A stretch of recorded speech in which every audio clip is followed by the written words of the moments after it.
Hey there and welcome to Broadband Deployment News. As I anticipated, some smaller ISPs are having some challenges with uploading their broadband serviceable areas into the Broadband Data Collection fabric that the FCC has put together. Be right back to discuss that.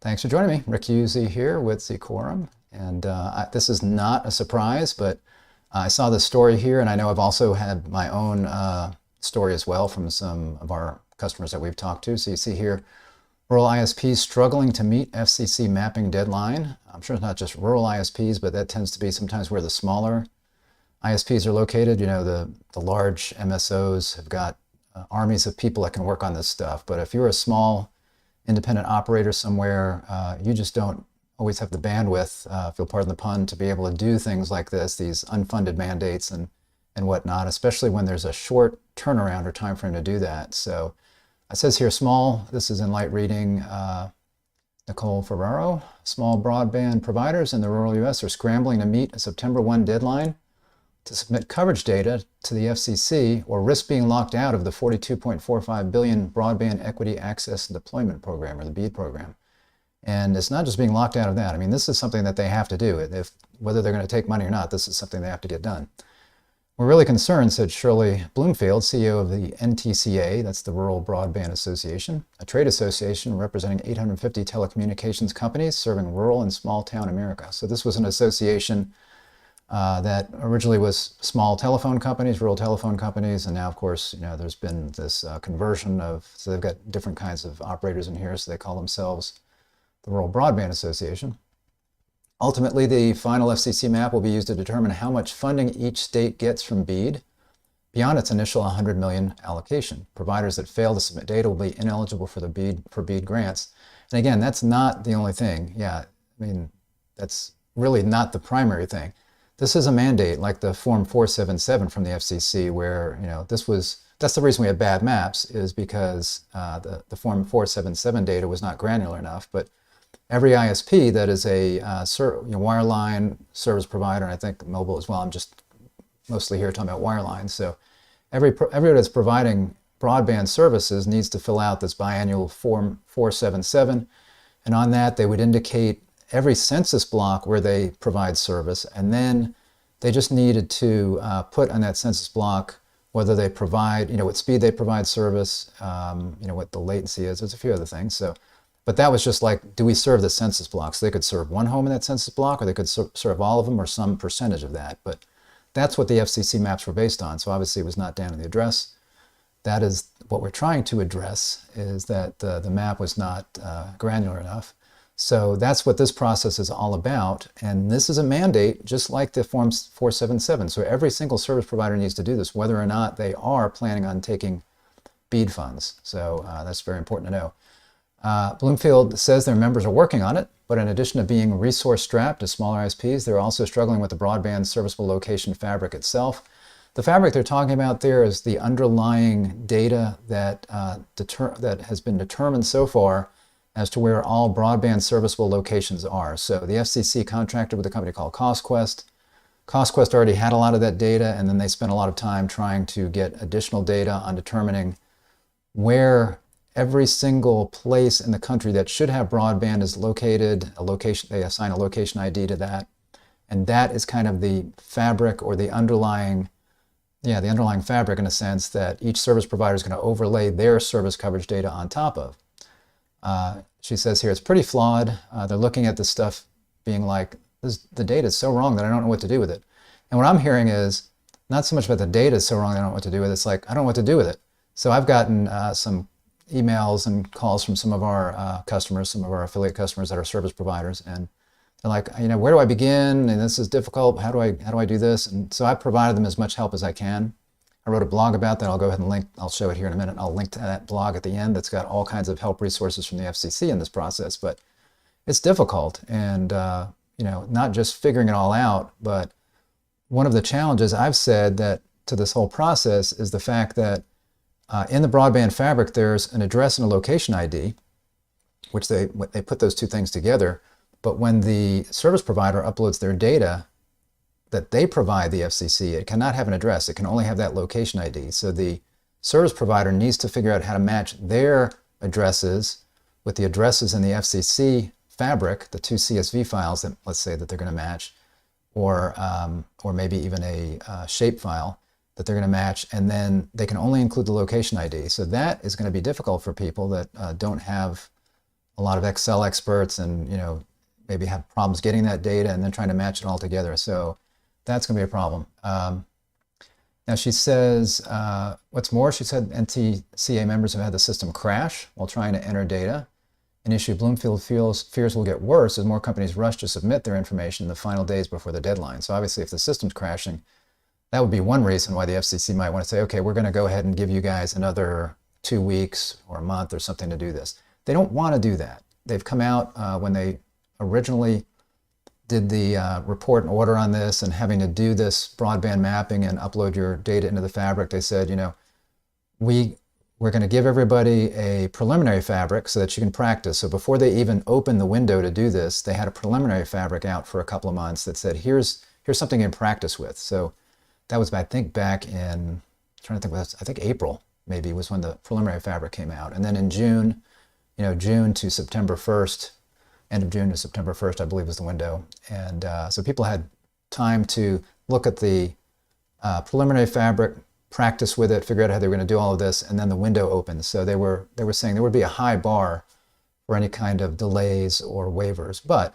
obviously, if their system is having problems, depending on how widespread that is, then I would think that would give them a good excuse to give people a delay. They don't want to do a delay if they don't have to, because this is what we're waiting on. As it said here, most of the money that is waiting in the BEAD program will not be allocated until this map is done, because that's how we're going to determine. The unserved areas in the United States and the territories. So we need to know who's unserved first, because that's how the funds are allocated per state based on how many unserved locations they have compared to unserved locations throughout the United States and all of the territories that are going to be getting this money. So that's a very important step. And obviously the FCC and everybody wants those maps out. We want to make sure that we're allocating this money in the best possible way to the places that actually need it. So they don't want to delay, but then again, if there are issues and service providers they have good reasons for being delayed, then they need to do something. It says here, she said she doesn't point fingers at FCC or its vendor CostQuest because obviously they have a tough challenge ahead of them. It's a big task, she says. And we rushed it out there. MAP challenges the new broadband map, which was mandated by Congress through the 2020 Broadband Data Act, required by law to be the basis of BEAD funding allocation, won't be finalized until states have the opportunity to challenge the data released by the FCC. And you can see why this is a mandate for everyone, because it doesn't matter whether somebody's taking BEAD, because we need to have complete data on this map, whether somebody's taking funds or not. We need to know where unserved and underserved locations are so that then each state knows how much money they're going to get. That's why it's definitely a mandate, regardless of whether you're taking money. Lightbox has also developed state-level maps for Georgia and Montana, and CEO Eric Frank told Light Reading that the company has a massive pipeline of states coming in. In addition to funding the broadband deployments, the BEAD program also makes planning funds available for state office administration, including the creation of broadband maps. As of Wednesday, the NTIA said all states and territories had applied for planning grants, potentially opening the door for more states to hire map makers. So these planning grants can go towards them creating their own maps, and you wonder, why do they need their own maps if the FCC is doing one? Well, one reason would be to make sure that the FCC map is consistent with yours, because after the FCC maps come out, hopefully sometime in November, or let's say there's a month delay and they give people a month longer to do this, then it would be later than that. But whenever the FCC maps come out, then there's this challenge process, and that's going to be the states being able to challenge this, local communities, and even consumers are going to be able to challenge the data that's on the map. And a service provider could challenge that data and say, hey, you're saying on the map that this area is not serviced, but I'm servicing this. Or it could be a consumer saying, hey, you've got my address listed as getting gig symmetrical service, but I don't get that. So lots of people can challenge that data. So there's going to be a period of time where the FCC's got to look at all of those challenges and then come up with a final map based on that. Now, Lightbox, it says here, Lightbox submitted a proposal for the FCC project, so they were not chosen. And then when CostQuest was chosen, then they challenged that, and that caused a delay. in the FCC getting the broadband fabric ready. So in a sense, Lightbox caused some of this delay because they challenged that, but they felt they had a better solution. Says Lightbox's Frank still argues that his company has better data, particularly as they are able to fill the gaps in the unit level to determine service availability. That might be, when they're talking about unit level, that could be maybe apartment buildings, other kinds of multi-dwelling units, because service providers need to upload what they have available at every address, and if that address is multiple units at an address, like an apartment building, then they're supposed to be able to put in they have to put in a unit number, how many units are in that building, and that may be, that information is supposed to be in the fabric, however many units there are. Meanwhile, others like Connexon's Jonathan Chambers are pessimistic about the process overall, vendor aside. Connexon is a company that provides service to electric co-ops in helping them get in the broadband business, so they're involved in this as well. They said, CostQuest is a first-rate organization of industry professionals. I believe the work they have undertaken on behalf of the FCC is simply impossible. So he's saying, this was in an email newsletter, so he's saying it's a difficult job. In fact, it's impossible. I don't think it's impossible, but it certainly sounds like it's difficult. Chambers pointed out to regions where the fabric missed fiber deployments, and in one case, an entire new subdivision. And we certainly expect that, right? So, the fabric this initial fabric is as good as it could possibly get, hopefully. I mean, maybe Lightbox say they could have done a little bit better, but whoever did it, there are going to be issues with it. There are going to be new subdivisions that maybe were not in the original data. There are going to be some other things in there that are not correct, maybe where they're identifying several buildings on a property and they get the wrong one identified for having broadband when it's actually 2 buildings over, that kind of thing. They did a lot. I did a stream about what Lightbox had to do to go through all of this data. I'll go ahead and link to that too. That's pretty interesting. I think I did that with some video of the head of, not Lightbox, excuse me, CostQuest, the head of CostQuest, as he went through that, how they developed the fabric. It says in nearly every case, this is the guy from Connexon, where we have compared the fabric with actual fiber network design and construction, the fabric contains fewer locations than actual serviceable locations, he said. In total, we believe the fabric undercounts broadband serviceable locations in rural areas by more than 10%. And maybe that's possible. So, but again, this is something I think that we anticipate is that it's not going to be exactly right. That's part of what the challenge process is all about. And then as this goes on, this is an ongoing process. So service providers are going to have to do this twice a year. They're going to have to upload their information into the fabric, any changes, if they've changed speeds, if their latency has changed, if they've got new locations that they're serving or that they're able to serve, new service areas, that all is going to have to be updated. What may go away is the Form 477. It's not gone away yet. So this time around, service providers are having to upload their data into 477, and they're having to upload their data in this new system. The FCC is actually going to look at that stuff and compare it, and then hopefully eventually, maybe the next go-round or the one after that, the FCC will say, okay, we can get rid of the 477 data now. We're getting everything we need, and it looks like the broadband fabric process is the way to go forward. Still, while the $42.45 billion BEAD program must await distribution until the FCC finishes its new map, there are a myriad of other federal and state funds being doled out for broadband construction on a nearly weekly basis, including some funded through the infrastructure law, that with programs like the RDOF, like Rural Digital Opportunity Fund, that's separate, the American Rescue Plan Act funds, USDA Reconnect, which just opened a $1 billion round of loans and grants, and the Tribal Broadband Program, which is currently distributing $1.98 billion in grants. So those last two are part of the Infrastructure Act. USDA Reconnect existed prior to the IIJA, but it was kind of, they were given a couple of extra $1 billion under the IIJA, and they just released that. I did a stream about that yesterday or the day before.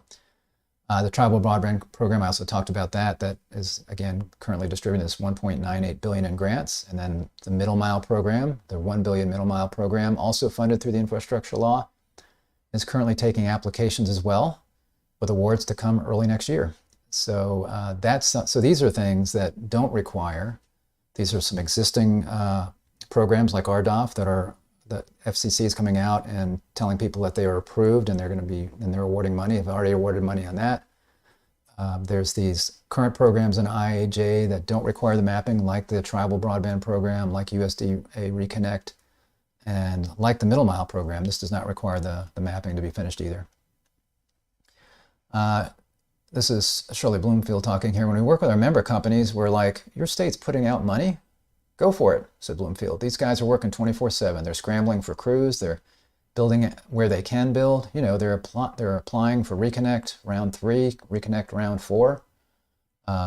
So they're not sitting there being like, well, we'll just wait for BEAD, wait till BEAD comes down the pike, and hopefully they'll wind up taking some of those locations off the map. And I've been talking about that. That is all of these federal programs, you know, that are being either allocated directly to service providers like RDOF or through states like ARPA, then these funds, you know, these funds are going to be used now. And if these can be put in place and everything, you know, everything's as far as, you know, it's well documented that this is federal money that's going to be going to this area, then that is no longer going to be on the FCC map. So even that's changing as we speak. So that's going to make this broadband fabric out of date by the time that it's actually completed, because there are funds, and the FCC, hopefully when they finalize this thing in November or whenever that is, they will have the latest data on all of the federal programs. So they'll say, okay, well, let's see, here's all the RDOF money that we've assigned that's been authorized. Here's all of the USDA money that's been authorized. Here's all of the ARPA money that states have announced that they're authorizing. And then they'll go in and they'll correct the map as well, saying, okay, well, now these areas we know are off the map in a sense, because even though, let's say, a service provider did not include that in their upload, the FCC will know that that's money that's supposed to be covered. So I'm assuming that they're going to make those kinds of corrections. Either that, or that will happen during the challenge process, where the service provider will say, wait a minute, we're getting funds. We just got RDOF funds for this location. We didn't include it in our initial filing, but here's why we're challenging that. So again, this is difficult. And one of the things, again, that I mentioned that I think is going to be so difficult is for ISPs is matching the location ID information in the fabric to their addresses. So that can be done through a spreadsheet where you have the fabric CSV, and then you've got your own CSV of all of your addresses that you can service. These are all homes passed. This is not just where you're providing service. This is actually homes where you can provide service with a standard installation. So you've got that. You got to match that with the FCC spreadsheet, and then you've got to somehow get the location ID from the FCC spreadsheet into your spreadsheet of all your coverage areas. So that's going to be difficult. So that to me is the biggest challenge. In my opinion, the FCC, because these are smaller providers, they're going to struggle with this. So, you know, and I haven't been able to figure it out. I've tried to go in Excel and do some of this text matching. I'm not an Excel wizard. I'm pretty good at it. But, you know, I wasn't able to figure it out. So I think that's a big challenge. So I would say the FCC, what they should do is they should tell service providers, listen, you provide us with the addresses of all of the areas, all the information that the FCC wants, with the exception of the location ID. In other words, the street address, if it's a building, how many units it has, and then the information they need to provide. And that's information, they need to provide information on what the maximum download speed is and upload speed. That's the advertised download and upload speed. Whether the latency is 100 milliseconds or less, it's either 100 milliseconds or less than 100 milliseconds, one of those two. They need to provide, again, a unit count, the type of service that it is it cable, is it fiber, is it DSL, is it wireless? They need to provide that. There's not that much information. And they need to provide the location ID, not the address, the location ID. The address is not supposed to be on the spreadsheet. So in my opinion, what they should do is the FCC should say, provide us everything but the location ID. We'll match the address on your spreadsheet with the location ID and the fabric, and we'll take care of that. I think that will be able to get this data done faster, because if the FCC is so confident that that can be done easily, then they can do that. There's no reason that they need to have these small ISPs trying to figure out how to make that happen. So just my 2 cents there. So again, we'll see how this goes. We'll see if the FCC does look at some of the challenges that people are having, whether that's technical challenges with their system or whether that's challenges with matching the data, or whether that's just the fact that people are looking at the fabric and going, this is making no sense because these locations are not what I'm expecting to see. I don't know what the major issues are, but If there are issues like that, maybe the FCC will do waivers for some specific service providers and not everybody. Maybe they'll do that, or maybe they'll just do an extension for everybody and try to resolve the issues as quickly as possible. And again, one way to resolve that, if the text matching thing is a challenge, would be for the FCC to take care of that. They have people that demonstrated how to do that. And actually, I'm going to go back to that because I was going to show what's on this blog here. So this is a blog post that I did.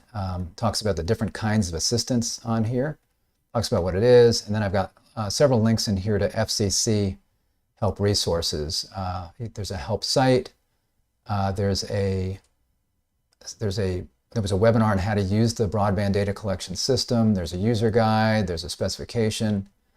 They also had 4 other workshops that they scheduled, 3 of which I think are completed now. There's a 4th one coming up, and you can find information about that here. There's a link to an FCC tutorial video where I put that mark right at the point where they start talking about text matching and how to do it. So the guy goes through and he shows Excel. He shows how to do the text matching. There's also a help page on text matching. I looked at both of those, could not figure it out. Okay, I got most of the way there, but I could not get it all the way there. So again, I think that's a challenge. That's gonna be a challenge for people unless they're really, really good at Excel and understood better than I did what they're doing there. So I will link to this blog as well. If you happen to come across this video and it's like, I need help. Well, here's a resource that at least it will point you in the direction of some help resources that the FCC has provided in this one article here. Thanks a lot. Appreciate you joining me. If this was helpful, hopefully it was, give me a thumbs up on the video. If you're not subscribed, click the subscribe button and ring the little bell to be notified on your device or on your browser when I'm live. And I'm live pretty much every day for Broadband Deployment News or Tech Tuesday on Tuesdays. Thanks a lot, and I'll see you next time. Bye-bye.